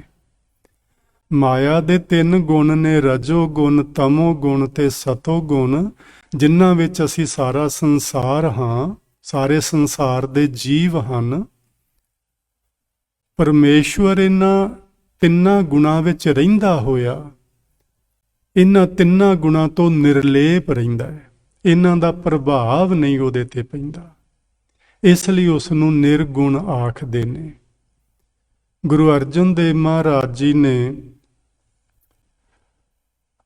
ਸੁਖਮਨੀ ਸਾਹਿਬ ਵਿੱਚ ਆਖਿਆ, ਨਿਰਗੁਣ ਆਪ ਸਰਗੁਣ ਭੀ ਉਹੀ, ਕਲਾ ਧਾਰ ਕਲਾ ਧਾਰ ਜਿਨ ਸਗਲੀ ਮੋਹੀ। ਇਹ ਕਲਾ ਧਾਰਨ ਕੀਤੀ ਹੈ ਜੀ। ਆ ਸਾਰੀ ਜੋ ਆਪਾਂ ਵੇਖਦੇ ਨਾ ਚਫੇਰੇ, ਇਹ ਪੂਰਾ ਆਕਾਸ਼ ਤੱਕ, ਪਤਾਲਾਂ ਤੱਕ, ਇਹ ਕਲਾ ਧਾਰਨ ਕੀਤੀ ਉਸ ਮਾਲਕ ਨੇ। ਕਲਾ ਧਾਰ ਜਿਨ ਸਗਲੀ ਮੋਹੀ, ਜਿਨਨੇ ਸਮੁੱਚੇ ਜੀਵਾਂ ਨੂੰ ਆਪਣੇ ਵੱਲ ਆਕਰਸ਼ਿਤ ਕੀਤਾ ਹੋਇਆ। ਕਿੰਨੀ ਸੁੰਦਰ ਹੈ ਇਹ ਸ੍ਰਿਸ਼ਟੀ। ਲੇਕਿਨ ਅਫਸੋਸ ਨਾਲ ਆਖਣੀ ਤੇ ਇਹੀ ਗੱਲ ਪੈਣੀ ਹੈ ਹੁਣ ਕਿ ਮਨੁੱਖ ਨੇ ਇਹਨੂੰ ਸੁੰਦਰ ਰਹਿਣ ਨਹੀਂ ਦਿੱਤਾ। ਮਨੁੱਖ ਨੇ ਇਹਨੂੰ ਸੁੰਦਰ ਰਹਿਣ ਨਹੀਂ ਦਿੱਤਾ। ਮਾਲਕ ਨੇ ਬੜੀ ਸੋਹਣੀ ਬਣਾਈ ਸੀ ਇਹ ਕੁਦਰਤ, ਅਸੀਂ ਇਸ ਨੂੰ ਹਰ ਤਰ੍ਹਾਂ ਨਾਲ ਪ੍ਰਦੂਸ਼ਿਤ ਕੀਤਾ ਹੈ। ਮਨੁੱਖ ਨੇ ਕੀਤਾ ਜੀ, ਹੋਰ ਕਿਸੇ ਨੇ ਨਹੀਂ।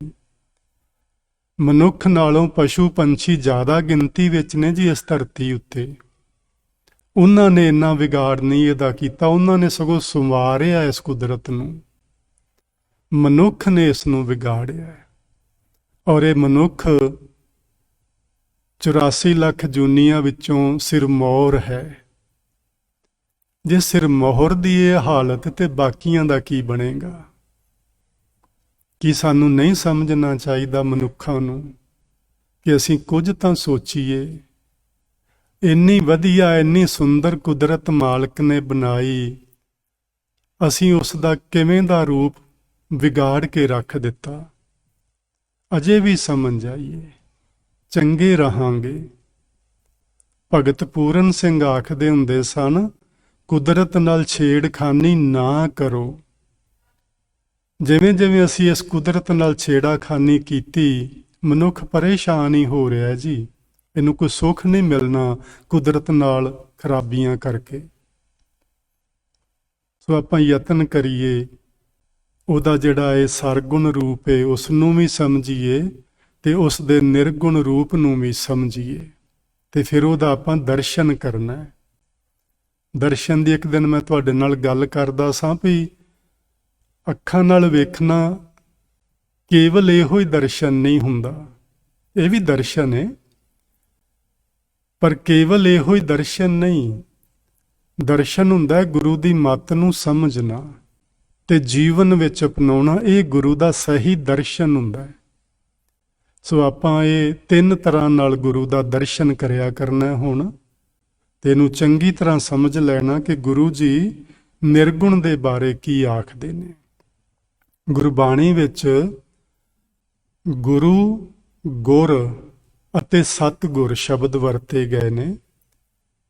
ਇਹ ਜਿਹੜੇ 3 ਸ਼ਬਦ ਨੇ, ਗੁਰ, ਗੁਰੂ, ਸਤਿਗੁਰੂ ਜਾਂ ਸਤਿਗੁਰ, ਇਹ ਤਿੰਨੇ ਸ਼ਬਦ ਗੁਰੂ ਲਈ ਵੀ ਵਰਤੇ ਜਾਂਦੇ ਨੇ ਤੇ ਪਰਮਾਤਮਾ ਲਈ ਵੀ ਵਰਤੇ ਜਾਂਦੇ ਨੇ।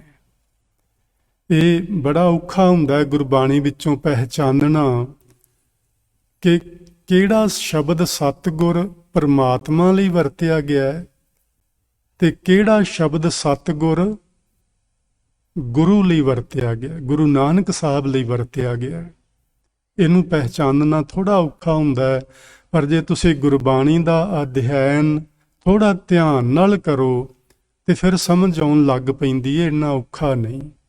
ਇੱਥੇ ਕੀ ਆਖਿਆ ਗੁਰੂ ਜੀ ਨੇ, ਚੌਥੇ ਪਾਤਸ਼ਾਹ ਮਹਾਰਾਜ ਜੀ ਨੇ, ਸਤਿਗੁਰ ਮੇਰਾ ਸਦਾ ਸਦਾ ਨਾ ਆਵੈ ਨਾ ਜਾਏ। ਇੱਥੇ ਜਿਹੜਾ ਸਤਿਗੁਰ ਸ਼ਬਦ ਹੈ ਜੀ, ਇਹ ਰੱਬ ਲਈ ਵਰਤਿਆ ਹੈ, ਪਰਮਾਤਮਾ ਲਈ, ਨਿਰਗੁਣ ਸਵਰੂਪ ਲਈ। ਨਾ ਆਵੈ ਨਾ ਜਾਏ, ਨਿਰਗੁਣ ਸਵਰੂਪ ਵਾਹਿਗੁਰੂ ਜੀ ਦਾ ਇਹੋ ਜਿਹਾ ਜਿਹੜਾ ਨਾ ਆਉਂਦਾ ਹੈ ਨਾ ਜਾਂਦਾ। ਸ੍ਰਿਸ਼ਟੀ ਆਉਂਦੀ ਹੈ, ਸ੍ਰਿਸ਼ਟੀ ਚਲੀ ਜਾਂਦੀ ਹੈ, ਜੀਵ ਜੰਮਦੇ ਨੇ, ਜੀਵ ਮਰਦੇ ਨੇ। ਪਰਮਾਤਮਾ ਨਾ ਜਨਮ ਲੈਂਦਾ, ਨਾ ਉਹਦੀ ਮੌਤ ਹੁੰਦੀ ਹੈ, ਨਾ ਉਹ ਕਿਤੋਂ ਆਉਂਦਾ, ਨਾ ਉਹ ਕਿਤੇ ਜਾਂਦਾ ਹੈ। ਇਹ ਹੈ ਉਹਦਾ ਨਿਰਗੁਣ ਸਵਰੂਪ ਜਿਹੜਾ ਸਦਾ ਲਈਏ। ਸਤਿਗੁਰ ਮੇਰਾ, ਮੇਰਾ ਅਕਾਲ ਪੁਰਖ ਵਾਹਿਗੁਰੂ ਸਦਾ ਸਦਾ ਹਮੇਸ਼ਾ ਰਹਿਣ ਵਾਲਾ ਹੈ, ਨਾ ਆਵੇ ਨਾ ਜਾਏ, ਨਾ ਉਹ ਕਿਤੋਂ ਆਉਂਦਾ, ਨਾ ਉਹ ਕਿਤੇ ਜਾਂਦਾ ਹੈ। ਉਹ ਅਬਿਨਾਸ਼ੀ ਪੁਰਖ ਹੈ। ਅਬਿਨਾਸ਼ੀ ਦਾ ਮਤਲਬ ਜਿਹਦਾ ਨਾਸ਼ ਨਹੀਂ ਹੋਣ ਵਾਲਾ ਤੇ ਸਭਨਾਂ ਵਿੱਚ ਸਮਾਇਆ ਹੋਇਆ। ਉਹ ਪਰਮਾਤਮਾ ਸਭਨਾਂ ਵਿੱਚ ਸਮਾਇਆ ਹੋਇਆ ਤੇ ਅਬਿਨਾਸ਼ੀ ਹੈ, ਸਭ ਮੈਂ ਰਹਿਆ ਸਮਾਏ। ਇਹ ਹੈ ਜੀ ਉਹਦਾ ਨਿਰਗੁਣ ਸਵਰੂਪ। ਜੇ ਸਰਗੁਣ ਹੋਵੇ ਤੇ ਉਹ ਸਾਰਿਆਂ ਵਿੱਚ ਸਮਾਇਆ ਨਹੀਂ ਹੋ ਸਕਦਾ, ਨਿਰਗੁਣ ਵਿੱਚ ਹੀ ਉਹ ਸਭਨਾਂ ਵਿੱਚ ਸਮਾਇਆ ਹੋ ਸਕਦਾ ਹੈ। ਅਗਲਾ ਬਚਨ ਨੇ 5ਵੇਂ ਪਾਤਸ਼ਾਹ ਜੀ ਦਾ, ਹਰ ਕੇ ਚਰਨ ਜਪ ਜਾਉ ਕੁਰਬਾਨ। ਵਾਹਿਗੁਰੂ ਦਾ ਸ਼ਬਦ ਜਪ ਜਪ ਕੇ, ਚਰਨ ਦਾ ਇੱਥੇ ਮਤਲਬ ਹੈ ਸ਼ਬਦ, ਉਹਦੇ ਨਾਮ ਦਾ ਸਿਮਰਨ, ਮੈਂ ਉਹਦੇ ਤੋਂ ਕੁਰਬਾਨ ਜਾਵਾਂ। ਗੁਰ ਮੇਰਾ ਪਾਰ ਬ੍ਰਹਮ ਪਰਮੇਸ਼ੁਰ, ਤਾਕਾ ਹਿਰਦੈ ਧਰ ਮਨ ਧਿਆਨ। ਹੁਣ ਕਈ ਵਾਰੀ ਕਈ ਜਗਿਆਸੂ ਲੋਕ ਪੁੱਛਦੇ ਨੇ ਧਿਆਨ ਕਿਹਦਾ ਤੇ ਕਿਵੇਂ ਧਰੀਏ। 5ਵੇਂ ਪਾਤਸ਼ਾਹ ਜੀ ਨੇ ਬਹੁਤ ਸਪਸ਼ਟ ਕੀਤਾ ਹੈ, ਜੇ ਉਦਾਹਰਨ ਪੜ੍ਹ ਕੇ ਵੀ ਆਪਾਂ ਨੂੰ ਸਮਝ ਨਾ ਪਈ ਧਿਆਨ ਕਿਹਦਾ ਧਰਨਾ ਹੈ ਤੇ ਕਿਵੇਂ ਧਰਨਾ ਹੈ, ਫਿਰ ਮੈਨੂੰ ਲੱਗਦਾ ਕੋਈ ਹੋਰ ਨਹੀਂ ਸਮਝਾ ਪਾਏਗਾ। ਹਰ ਕੇ ਚਰਨ ਜਪ ਜਾਉ ਕੁਰਬਾਨ, ਬਸ ਇਹੋ ਹੀ ਸਿਮਰਨ ਕਰਨਾ, ਇਹੋ ਹੀ ਧਿਆਨ ਧਰਨਾ ਹੈ। ਗੁਰ ਮੇਰਾ ਪਾਰ ਬ੍ਰਹਮ ਪਰਮੇਸ਼ਵਰ, ਸੁਰ ਮੈਂ ਨਾ ਹੁੰਦਾ ਦੇਵਤਾ, ਜਿਹੜਾ ਪਰਮ ਸੁਰ ਹੈ, ਸਭਨਾਂ ਤੋਂ ਵੱਡਾ ਪ੍ਰਕਾਸ਼ ਰੂਪ ਦੇਵਤਾ ਏ, ਉਹ ਮੇਰਾ ਗੁਰੂ ਏ।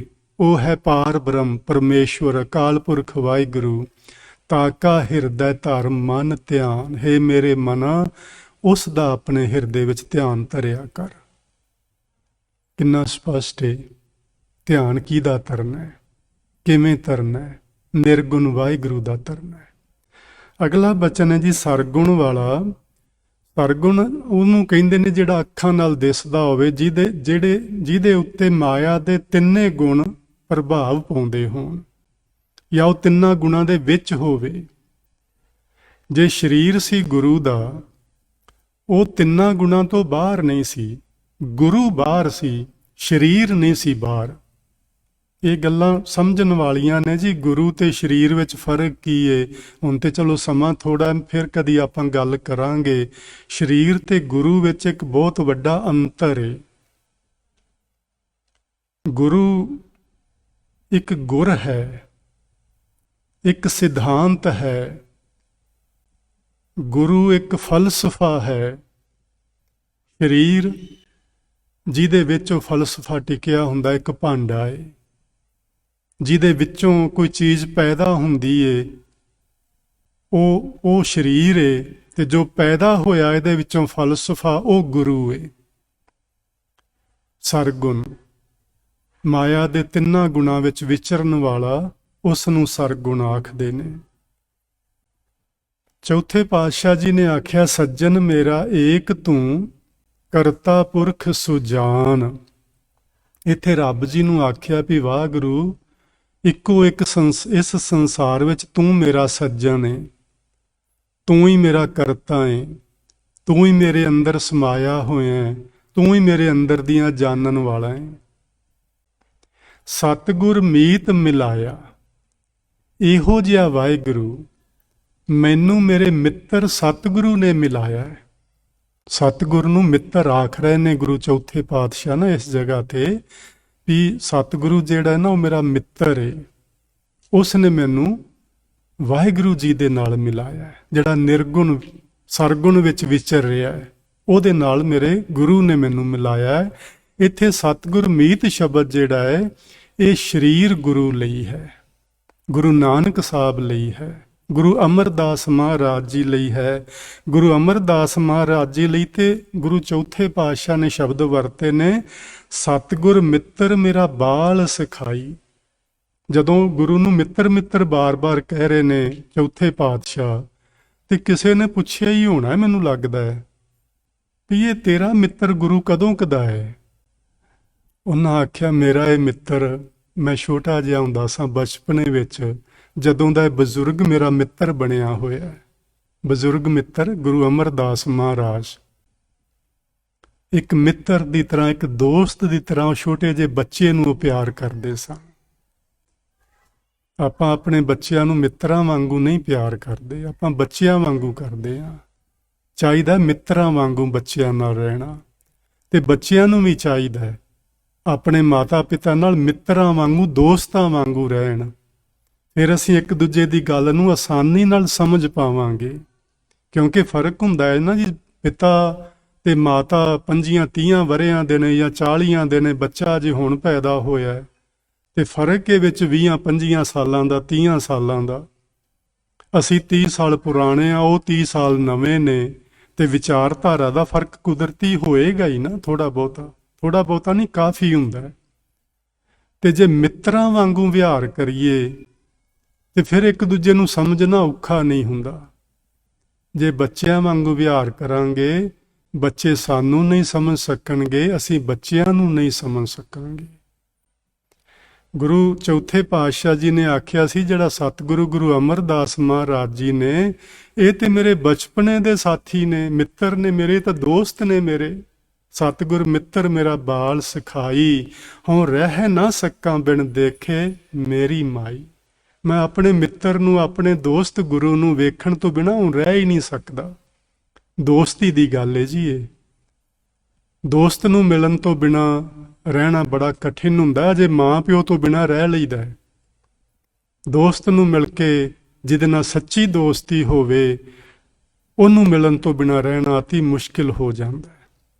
ਸੋ ਇਹਨਾਂ ਦੋ ਪ੍ਰਮਾਣਾਂ ਵਿੱਚ ਜਿਹੜਾ ਸਤਿਗੁਰ ਸ਼ਬਦ ਹੈ, ਇਹ ਗੁਰੂ ਲਈ ਵਰਤਿਆ ਗਿਆ, ਜਿਹੜਾ ਸਰਗੁਣ ਵਿੱਚ ਸਰੀਰ ਕਰਕੇ ਸਾਡੇ ਕੋਲ ਸੀ। ਤੀਜਾ ਹੈ ਗੁਰ ਸ਼ਬਦ। ਇਹ ਗੁਰੂ ਗੋਬਿੰਦ ਸਿੰਘ ਮਹਾਰਾਜ ਜੀ ਨੇ ਆਖਿਆ ਸੀ, ਨਿਰਗੁਣ ਸਰਗੁਣ ਗੁਰ ਸ਼ਬਦ ਕਹੋ ਤੋਹੇ ਸਮਝਾਏ। ਤੀਜਾ ਮੇਰਾ ਰੂਪ ਹੈ ਗੁਰ ਸ਼ਬਦ, ਤੇ ਗੁਰ ਸ਼ਬਦ ਅੱਜ ਸਾਡੇ ਕੋਲ ਹੈ ਗੁਰਬਾਣੀ। ਆਪਾਂ ਪਿਛਲੀ ਵਾਰੀ ਸਮਝਿਆ ਸੀ ਸ਼ਬਦ ਕੀ ਹੁੰਦਾ ਹੈ, ਸ਼ਬਦ ਕਿਸ ਨੂੰ ਆਖਦੇ ਨੇ, ਸ਼ਬਦ ਸਾਡਾ ਗੁਰੂ ਕਿਵੇਂ ਹੋ ਜਾਂਦਾ ਹੈ। ਤੇ ਹੁਣ ਸਮਾਂ ਨਹੀਂ ਇਜਾਜ਼ਤ ਦਿੰਦਾ, ਆਪਾਂ ਸਿਰਫ ਇੰਨਾ ਸਮਝ ਲਈਏ ਕਿ ਜਿਹੜਾ ਤੀਸਰਾ ਰੂਪ ਹੈ ਨਾ ਗੁਰੂ ਦਾ, ਉਹ ਹੈ ਗੁਰੂ ਦਾ ਸ਼ਬਦ, ਗੁਰੂ ਦੀ ਪਵਿੱਤਰ ਬਾਣੀ। ਗੁਰਬਾਣੀ ਇਸ ਜਗ ਮਹਿ ਚਾਨਣ, ਕਰਮ ਵਸੈ ਮਨ ਆਏ। ਗੁਰਬਾਣੀ ਇਸ ਸੰਸਾਰ ਦੇ ਅੰਦਰ ਗਿਆਨਮਈ ਪ੍ਰਕਾਸ਼ ਹੈ। ਸਾਨੂੰ ਅਗਿਆਨਤਾ ਦੇ ਹਨੇਰੇ ਵਿੱਚੋਂ ਗੁਰਬਾਣੀ ਕੱਢਣ ਨੂੰ ਸਮਰੱਥ ਹੈ। ਨਹੀਂ ਤੇ ਅਸੀਂ ਵਹਿਮਾਂ ਪਰ, ਹੋਰ ਹਨੇਰਾ ਕੋਈ ਨਹੀਂ ਜੀ, ਹਨੇਰਾ ਇਹੋ ਹੀ ਹੈ ਵਹਿਮਾਂ ਭਰਮਾਂ ਦਾ, ਹਨੇਰਾ ਹੈ ਪਖੰਡਾਂ ਦਾ, ਹਨੇਰਾ ਹੈ ਕਰਮ ਕਾਂਡਾਂ ਦਾ। ਇਹਦੇ ਵਿੱਚੋਂ ਨਿਕਲਣਾ ਹੈ ਆਪਾਂ। ਔਰ ਮੈਂ ਤੁਹਾਨੂੰ ਬਹੁਤ ਵਾਰੀਆਂ ਬੇਨਤੀਆਂ ਕਰਦਾ ਰਹਿਣਾ, ਆਹ ਪਖੰਡ ਨਾ ਕਰੋ, ਆਹ ਕਰਮ ਕਾਂਡ ਨਾ ਕਰੋ, ਇਹਨਾਂ ਵਹਿਮਾਂ ਭਰਮਾਂ ਚੋਂ ਨਿਕਲ ਜਾਓ।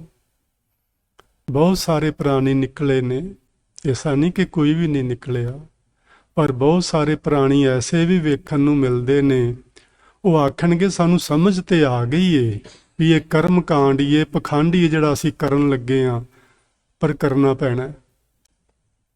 ਮੈਂ ਬੜਾ ਹੈਰਾਨ ਰਹਿਣਾ ਵੀ ਜੇ ਸਮਝ ਆ ਗਈ ਫਿਰ ਖੂਹ 'ਚ ਕਿਉਂ ਡਿੱਗਦੇ ਹੋ? ਜੇ ਸਮਝ ਆ ਜੇ ਜੀ ਅੱਗੇ ਖੂਹ ਏ, ਹੱਥ ਤੇ ਦੀਵਾ ਫੜਿਆ ਹੋਵੇ ਤੇ ਫਿਰ ਵਿੱਚ ਡਿੱਗੀਏ ਜਾ ਕੇ, ਤੇ ਉਹ ਕਸੂਰ ਹੁਣ ਨਾ ਦੀਵੇ ਦਾ ਹੈ ਨਾ ਰਾਹ ਦਾ ਹੈ, ਨਾ ਹੁਣ ਤੇ ਆਪਣਾ ਹੀ ਹੈ ਨਾ। ਇਹਨਾਂ ਕਰਮ ਕਾਂਡਾਂ ਚੋਂ, ਇਹਨਾਂ ਪਖੰਡਾਂ ਚੋਂ, ਇਹਨਾਂ ਵਹਿਮਾਂ ਭਰਮਾਂ ਤੋਂ ਜੋ ਅਸੀਂ ਗੁਰਦੁਆਰਿਆਂ 'ਚ ਕਰ ਰਹੇ ਹਾਂ, ਮੈਂ ਹੱਥ ਜੋੜ ਕੇ ਆਖਦਾ ਨਿਕਲ ਜਾਓ। ਚੰਗੇ ਰਹੋਗੇ, ਚੰਗੇ ਰਹੋਗੇ, ਜੀਵਨ ਸਫਲ ਬਣਾ ਸਕੋਗੇ। ਜੇ ਇਹ ਤੁਸੀਂ ਨਾ ਕਰ ਪਾਏ ਤੇ ਆਪਾਂ ਕਸੂਤੇ ਫਸੇ ਤੇ ਹੋਏ ਹੀ ਆ ਪਹਿਲਾਂ ਹੀ, ਤੇ ਫਿਰ ਫਸੇ ਹੀ ਰਵਾਂਗੇ, ਨਿਕਲਿਆ ਨਹੀਂ ਜਾਣਾ। ਸੋ ਅੱਜ ਜੀ ਮੈਂ ਆਪ ਜੀ ਦੇ ਨਾਲ ਇੰਨੇ ਕੁ ਬਚਨ ਸਾਂਝੇ ਕੀਤੇ ਨੇ ਵੀ ਜਿਹੜੇ ਗੁਰੂ ਦੇ 3 ਰੂਪ ਨੇ ਉਹ ਕੀ ਨੇ। ਤੇ ਹੁਣ ਤੁਸੀਂ ਗੁਰੂ ਦੇ ਦਰਸ਼ਨ ਜ਼ਰੂਰ ਕਰਿਆ ਜੇ ਹਰ ਰੋਜ਼ ਸਵੇਰੇ ਉੱਠ ਕੇ। ਗੁਰਦੁਆਰੇ ਆਉਣ ਦਾ ਸਬੱਬ ਬਣੇ ਤੇ ਗੁਰੂ ਗ੍ਰੰਥ ਸਾਹਿਬ ਮਹਾਰਾਜ ਜੀ ਦਾ ਦਰਸ਼ਨ ਕਰਨਾ, ਬਾਣੀ ਦਾ ਵਾਕ ਲੈਣਾ, ਪੜ੍ਹਨਾ, ਵਿਚਾਰਨਾ। ਘਰ ਹੋਵੋ, ਜਪਜੀ ਸਾਹਿਬ ਦੀ ਬਾਣੀ ਪੜ੍ਹੋ, ਉਹ ਵੀ ਗੁਰੂ ਦਾ ਦਰਸ਼ਨ ਹੈ।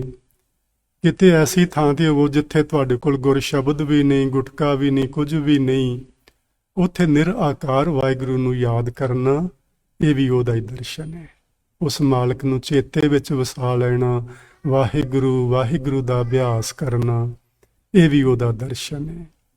ਆਪਾਂ ਅਗਲੇ ਸ਼ੁੱਕਰਵਾਰ ਤੋਂ ਗੁਰੂ ਨਾਨਕ ਸਾਹਿਬ, ਉਹਨਾਂ ਦਾ ਪ੍ਰਕਾਸ਼ ਪੁਰਬ ਆ ਰਿਹਾ 19 ਨਵੰਬਰ ਨੂੰ, ਉਦੋਂ ਤੱਕ ਇਸ ਆਉਣ ਵਾਲੇ ਸ਼ੁੱਕਰਵਾਰ ਤੋਂ ਲੈ ਕੇ 19 ਨਵੰਬਰ 21 ਨਵੰਬਰ ਤੱਕ ਆਪਾਂ ਗੁਰੂ ਨਾਨਕ ਸਾਹਿਬ ਜੀ ਦੀ ਬਾਣੀ ਜਪ, ਜਿਹਨੂੰ ਆਪਾਂ ਜਪਜੀ ਸਾਹਿਬ ਆਖਦੇ ਹਾਂ ਸਤਿਕਾਰ ਨਾਲ, ਉਹਦੇ ਵਿੱਚ ਜਿਹੜੇ ਸਿਧਾਂਤ ਆਏ ਨੇ ਉਹਨਾਂ ਸਿਧਾਂਤਾਂ ਨੂੰ ਸਮਝਣਾ। ਆਪਾਂ ਇਹ ਵੀ ਸਮਝਾਂਗੇ ਸਿਧਾਂਤ ਕਿਹਨੂੰ ਆਖਦੇ ਨੇ, ਤੇ ਫਿਰ ਆਪਾਂ ਉਸ ਬਾਣੀ ਵਿੱਚ ਆਏ ਸਿਧਾਂਤ ਜਿਹੜੇ ਨੇ ਉਹਨਾਂ ਨੂੰ ਸਮਝਾਂਗੇ। ਤੇ ਸ਼ੁੱਕਰਵਾਰ ਨੂੰ ਮੈਂ ਗੱਲ ਤੁਹਾਡੇ ਨਾਲ ਕਰਨੀ ਹੈ, ਗੁਰਪੁਰਬ ਕਿਵੇਂ ਮਨਾਈਏ, ਮਨਾਉਣਾ ਕੀ ਹੁੰਦਾ, ਇਹ ਵੀ ਆਪਾਂ ਗੱਲ ਕਰਾਂਗੇ। ਸੋ ਆਪ ਸਾਰੀ ਸੰਗਤ ਨੂੰ ਬੇਨਤੀ ਹੈ ਜੀ, ਸਮੇਂ ਸਿਰ ਆਓ, ਘੱਟ ਤੋਂ ਘੱਟ 21 ਨਵੰਬਰ ਤੱਕ ਤੇ ਜ਼ਰੂਰ ਆਓ। ਆਪਾਂ ਸਮਝਾਂਗੇ ਗੁਰੂ ਨਾਨਕ ਸਾਹਿਬ ਨੇ ਸਾਨੂੰ ਕਿੰਨੇ ਪਿਆਰ ਦੇ ਨਾਲ, ਕਿੰਨੇ ਸੋਹਣੇ ਸੋਹਣੇ ਬਚਨ ਸਮਝਾਏ ਨੇ, ਜੋ ਸਾਡੀ ਜ਼ਿੰਦਗੀ ਨੂੰ ਇੱਥੋਂ ਥੱਲਿਓਂ ਚੁੱਕ ਕੇ ਅਰਸ਼ਾਂ ਤੇ ਪਹੁੰਚਾ ਸਕਦੇ ਨੇ। ਆਪਾਂ ਉਹਨਾਂ ਨੂੰ ਸਮਝ ਕੇ ਜ਼ਿੰਦਗੀ ਵਿੱਚ ਅਪਣਾਉਣਾ ਹੈ। ਸੋ ਅੱਜ ਤੁਸੀਂ ਇੰਨੇ ਕੁ ਬਚਨ ਪ੍ਰਵਾਨ ਕਰਨਾ ਜੀ। ਬੇਅੰਤ ਪ੍ਰਕਾਰ ਦੀਆਂ ਹੋਈਆਂ ਭੁੱਲਾਂ ਦੀ ਖਿਮਾ ਬਖਸ਼ਿਸ਼ ਕਰਨਾ। ਪਿਆਰ ਨਾਲ ਆਖੋ ਜੀ, ਵਾਹਿਗੁਰੂ ਜੀ ਕਾ ਖਾਲਸਾ, ਵਾਹਿਗੁਰੂ ਜੀ ਕੀ ਫਤਿਹ।